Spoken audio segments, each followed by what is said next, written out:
أعوذ بالله من الشيطان الرجيم. بسم الله الرحمن الرحيم.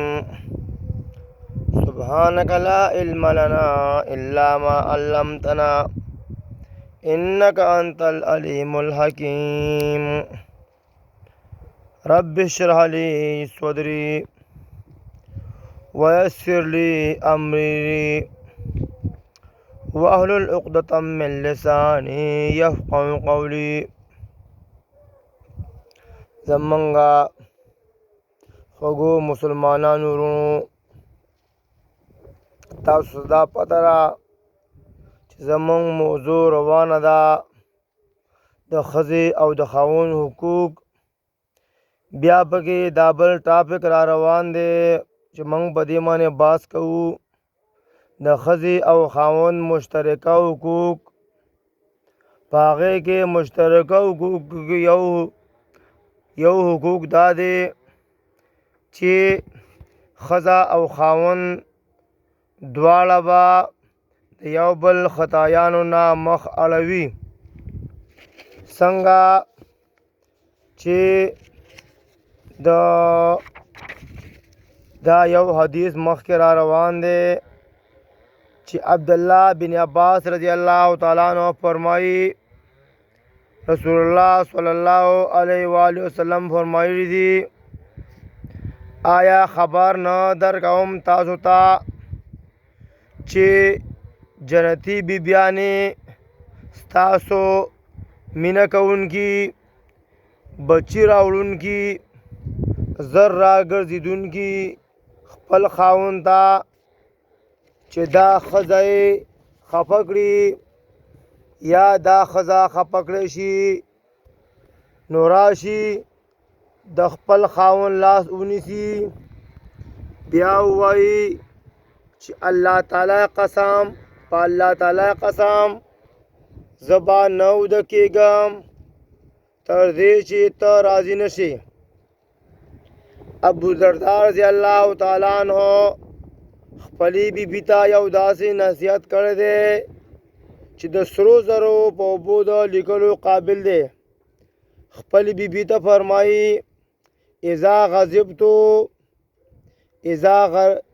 غضبتو فرزویني واذا غضبتی رضویتکی فاذا لم نکن هكذا ما اسرع ما نفترق. چې ترجمه یې دا ده کله چې زه غوسه یم نو ته ما راضي کوه، او کله چې ته غوسه یې نو زه به تا راضي کوم، او چې کله موږ داسې نه کوو نو ډېر زر ده چې موږ به جدا شو. د ښځې او خاوند ژوند به هله تیریږي چې کله دواړه د یو بل خطایانې معاف کوي.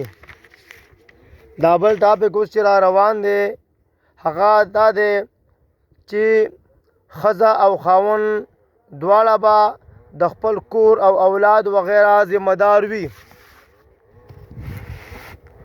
د عبدالله بن عمر رضی الله تعالی عنہ روایت ته چې یقینا رسول الله صلی الله علیه و آله وسلم فرمایلی دي خبردار په تاسو کې هر یو ذمہ دار دی او د هر یو نه به د ذمہ دارۍ په باره کې تپوس کیږي. نو هغه باچا چې په خلکو مشر او ذمہ دار دی هغه نه به د خپلې ذمہ وارۍ په باره کې تپوس کیږي، او هغه سړی ذمہ دار دی په خپل کور والو باندې د هغه نه به د خپلې ذمہ وارۍ باره کې تپوس کیږي، او ښځه ذمہ وار ده د خپل خاوند په کور والو باندې د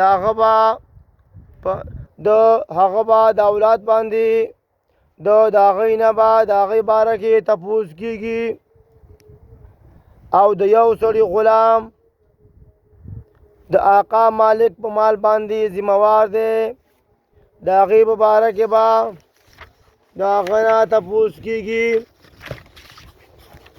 خبردار په تاسو کې هر یو ذمہوار دی او د هغه نه به د هغه د ذمہوارۍ باره کې تپوس کېږي.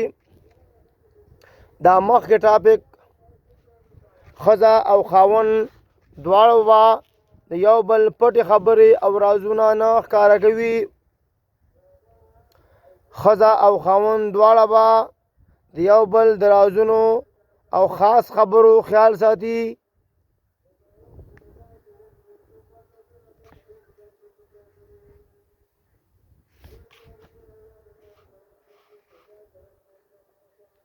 هغه به دا نه ښکاره کوي، خصوصا د بسترې او کوروالي خبرې. کوم یو چې د دوی د دواړو نه د یو بل او پټه خبره ښکاره کوي او خلکو ته یې کوي، نو دغه کس به د قیامت په ورځ د الله په نزد د ټولو خلکو نه بدترین انسان وي. په حدیث کې راځي، ابو سعید رضی الله تعالی عنہ فرمایي رسول الله صلی الله علیه وسلم فرمایلی دي، یقینا په ورځ د قیامت د الله په نزد د ټولو خلکو نه بدترین هغه سړی دی چې خپلې بیبي ته راتلل وکړي او هغه د ته راتلل وکړي، یعنې دواړه کورواله وکړي او بیا د هغې راز خوروي. دا حدیث مسلم راغستی دی. په دې مخکې ځای کې الله تعالی فرمایي د سورت بقرې په آیات نمبر 87 کې څنګه فرمایي، د هغې ذکر موږ په دې مخکینی باب کې خو کړ دی، خو بیا دا موضوع ذکر راګرځوو چې ستاسو په یاد کې راشي. هن لباس لکم وانتم لباس لهن، دوی جامه د ستاسو د پاره او تاسو جامې یې دوی د پاره. په لباس کې دوه لوی او مشهور صفتونه دي، یو د بدن ښایست او دویم د بدن پرده ده. نو دغه شان ښځه او خاوند دواړه د یو بل لپاره سبب او ښایست هم دی او دوی سره سره د یو بل لپاره پرده هم ده. دواړه د یو بل پرده حاله جوړېدلی شي چې د یو بل رازونه او نه ښکاره کوي.